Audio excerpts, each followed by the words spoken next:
multi-million-dollar star on the outside of an airplane and fly around in the normal world. But Tom wanted to be on the outside of that plane. I couldn't sleep the night before, and then came the day. I was like, okay, this is really gonna happen. You ready? Let's go. I kind of thought that was a one take, but he did it 8 times. If something went wrong, I can't get into the airplane until we land.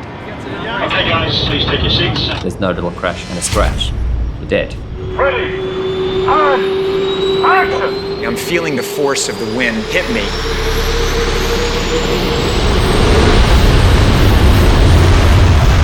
I'm actually scared, Liz.